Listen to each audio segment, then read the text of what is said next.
আজকে আওয়ামী লীগ বাংলাদেশের একটা সংগঠন, সবথেকে প্রাচীন সংগঠন বলতে গেলে উপমহাদেশেই। এই সংগঠন প্রতিষ্ঠা লগ্ন থেকে বাংলাদেশের জনগণের জন্য কাজ করে যাচ্ছে। সেই আওয়ামী লীগকে ইলেকশন করতে দিল না, আওয়ামী লীগের বিরুদ্ধে মিথ্যা অপবাদ দিল। আওয়ামী লীগ নাকি সন্ত্রাসী দল। আওয়ামী লীগ যদি সন্ত্রাসী দল হবে, তাহলে আমার প্রশ্ন, 2024 সালে যে আন্দোলন শুরু হলো, কোটা তো ছিল না, কোটা বাতিল করে দিয়েছিলাম। একটা মিথ্যা ভুয়া আওয়াজ তুলে আন্দোলনের নামে সরকার উৎখাতের যে মেটিকুলাস ডিজাইন করেছিল ইউনূস, যেটা সে বলেছে, যেখানে ছাত্র জনতা তেমন সম্পৃক্ত না থাকলেও তাদেরকে বিভ্রান্ত করা হয়েছিল বা প্রচুর অর্থ সেখানে ছাড়া হয় এবং সবাইকে নানাভাবে বিভ্রান্ত করে এই আন্দোলনে নিয়ে আসে। আর সেই আওয়ামী লীগকে একটা সন্ত্রাসী জঙ্গি নাম দিয়ে তাদেরকে ব্যান করলো, কার্যক্রম নিষিদ্ধ করলো। এটা আর কিছু নয়, এটা কিন্তু আওয়ামী লীগ সন্ত্রাসী তা না। তারা জানে যে জনগণের কাছে আওয়ামী লীগের যে গ্রহণযোগ্যতা, এবং আওয়ামী লীগ নির্বাচনে গেলেই ভোটে জিতবে, সেখানে ওই জামাত আর বিএনপি একসাথে হলেও পারবে না। সেই কারণেই এই চক্রান্তটা করলো।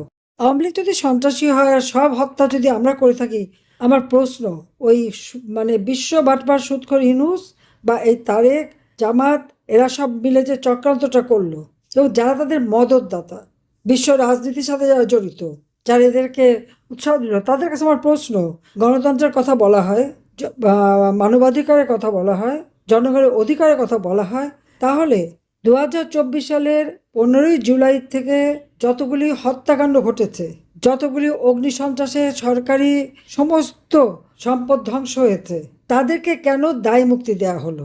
দায় মুক্তি দেওয়া হলো যাদেরকে, কেন? তারাই তো হত্যাকাণ্ড ঘটিয়েছে, সন্ত্রাস করেছে, মানুষ খুন করেছে, মানুষ মেরে মেরে ঝুলিয়ে রেখেছে, ঘর বাড়ি ব্যবসা প্রতিষ্ঠান সব ধ্বংস করেছে। এইভাবে এরা একটার পর একটা জনগণের সাথে খেলা খেলেছে। আর আওয়ামী লীগের উপর মিথ্যা আরোপ দিয়ে আওয়ামী লীগের নেতাকর্মীদের জেলে দিয়ে চরমভাবে নির্যাতন করেছে। তা আওয়ামী লীগকে সন্ত্রাসী নাম দিয়ে বদনাম করে, আওয়ামী লীগকে ব্যান করে দিয়ে, নির্বাচনে অংশগ্রহণ করতে না দিয়ে জনগণের অধিকার ক্ষুণ্ণ করা হয়েছে। তাদের ভোটের অধিকার, গণতান্ত্রিক অধিকার, মত প্রকাশের স্বাধীনতা কেড়ে নেওয়া হয়েছে। তাদের সাংবিধানিক অধিকার কেড়ে নিয়েছে। অবশ্য সংবিধানের কথা কি বলবো, কাজেই আমাদেরকে আরো ঐক্যবদ্ধ হতে হবে, সংগঠন শক্তিশালী করতে হবে, এবং সেই সাথে সাথে আমি একটু বলবো যে সবাইকে এক হয়ে থাকতে হবে। আর যত মিথ্যা মামলা প্রত্যাহার করতে হবে, আমাদের বন্দীদের মুক্তি দিতে হবে এবং তাদের রাজনৈতিক অধিকার নিশ্চিত করতে হবে। এটাই আমাদের একমাত্র লক্ষ্য। আর যেখানে যেখানে সংগঠন যেগুলি পূর্ণাঙ্গ হয়নি, সেগুলি সব পূর্ণাঙ্গ করে ফেলতে হবে। আর সেই সাথে সাথে দেশের মানুষের পাশে দাঁড়াতে হবে। কৃষক, শ্রমিক, যারা রিক্সাওয়ালা, দিনমজুর, খেটে খাওয়া মানুষ, অনগ্রসর মানুষ, তাদের পাশে দাঁড়াতে হবে। সেটাই আমার আহ্বান, কারণ আমরা তাদের জন্যই কাজ করি। সবাইকে ধন্যবাদ। জয় বাংলা, জয় বঙ্গবন্ধু। বাংলাদেশ চিরজীবী হোক।